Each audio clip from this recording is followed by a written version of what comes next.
আসসালামু আলাইকুম গাইস, তোমরা সব কেমন আছো? আশা করি ভালো আছো। আলহামদুলিল্লাহ আমিও ভালো আছি। চলো, আমি নেপাল থেকে কিন্তু রিফাইন তেল নিয়ে আসছি। আমি যাবো সাঁইতিয়া। আর প্রথমে বলেছি গাড়ি কিন্তু চল্লিশে নিয়ে যেতে হবে, ওই জন্যে ঢুকতে পারিনি।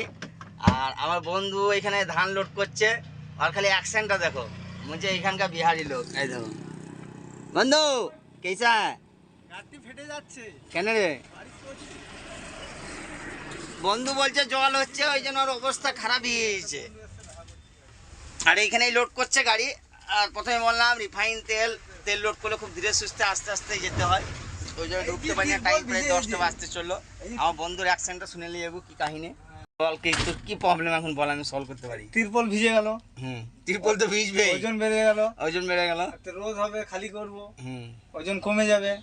গেনে বাস। তাহলে এইটাই বন্ধুর প্রবলেম। তাহলে একটাই করতে হবে, যোগান লাগিয়ে দাও। যোগান হবে না। আর কি হবে যোগান হবে না, নাই কাঁটাওয়ালা সব নামা করাইলো। আর চলো গাইস, ওখান দিয়ে কিন্তু বেরিয়ে গেলাম। বন্ধু কিন্তু চলে গেলো, যেহেতু বৃষ্টি হচ্ছে, মানে গাড়ি লোড করার ব্যাপার আছে। আমি ওকে ডাকলাম বলে এলো। আর অভিজিতের আর আমার মধ্যে মানে এমনই একটা সম্পর্ক, এমনই একটা মেল, এমনই একটা মহব্বত, মানে এই জামানায় মানে রক্ত সম্পর্ক এরকম হবে না। মানে যে কোনো টাইমে, আন্ধার রাত বলো, ভোর বলো, সকাল বলো, ওকে যদি আমার প্রবলেমে ডাকি, ও কিন্তু হাজারো কাজ ছেড়ে কিন্তু চলে আসবে। আর সেম ও যদি আমাকে ডাকে, আমারও হাজার কাজ ফেলে আমি কিন্তু চলে যাবো। আমাদের মধ্যে এতটাই আমাদের ভালোবাসা, ঠিক আছে? অত তো ও হিন্দু, আমি মুসলিম, কোনো পাহাড় নাই, আমরা এক থালি খাই। আর এইটাই হচ্ছে আমাদের ভালোবাসা। ফাইনালি কিন্তু ঠিক দুমকা 30 কিলোমিটার পেছনে আছি, জায়গাটা আমার নাম জানা নাই। আর এখানে কিন্তু আমার চাচা কিন্তু কেলিন পড়ে আছে। মানে কি বলবো চাচা, কি খবর বলো, একবার দর্শককে বলো কি হয়েছে তোমার। ব্রেকডাউন কি ভেঙে গেছে? চাচা কিন্তু গাড়ি ব্রেকডাউন হয়ে গেছে, কি হয়েছে আমি জেনে নেবো। আর চাচার কিন্তু যে জায়গাটা আছে সেই জায়গাটা কিন্তু সেই ভিউ, মানে সে দেখার মতন জায়গা। এবার তার তো এখনও দেখতে ইচ্ছা হবে না, কেন না সে একটা প্রবলেমে পড়ে আছে, গাড়ি ব্রেকডাউন।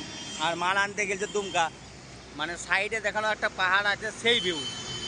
আর রিমঝিম বৃষ্টি পড়ছে বলে ঠিক ভিউজটা, মানে ভিডিওটা ভালো হচ্ছে না, কিন্তু সত্যি এখানে কিন্তু যে পাহাড়টা আছে কিন্তু সেই মানে দেখার মতন জায়গা পেছনে। তা চলো চাচার কাছে জেনে নেবো চাচা কি হয়েছে গাড়ি ব্রেকডাউনটা। আর আমরা কিন্তু যে রোডে চলি মোটামুটি ক্লিয়ার থাকবেই। ওইখানে দেখলাম বন্ধুর সঙ্গে দেখা হলো, এখানে চাচার কাছে জেনে নেবো। দাঁড়াও চাচা, তাহলে বলো গাড়ি কি ব্রেকডাউন হয়েছে তোমার? কখন থেকে আছো? হ্যান্ডবেল কেটে গেছে। হ্যান্ডবেল কেটে গেছে? কখন থেকে আছো? রাত 12টা থেকে। চাচা কিন্তু রাত 12টা থেকে আছে।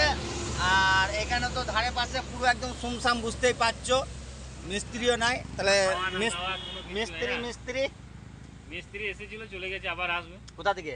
দুমকা থেকে। আর মাল জাল সব দুমকা থেকে নাকি? সব দুমকা থেকে। এখানে কোনো কিচ্ছু নাই, খালি চা খাও আর থাকো। তাহলে বুঝতে পারছো ব্রো, এইটাই হচ্ছে গাড়ির ড্রাইভার। কিছু করার নাই, সব কিছু মেনে নিতে হবে। তা চলো চাচা, আমি আগাই বুঝলে।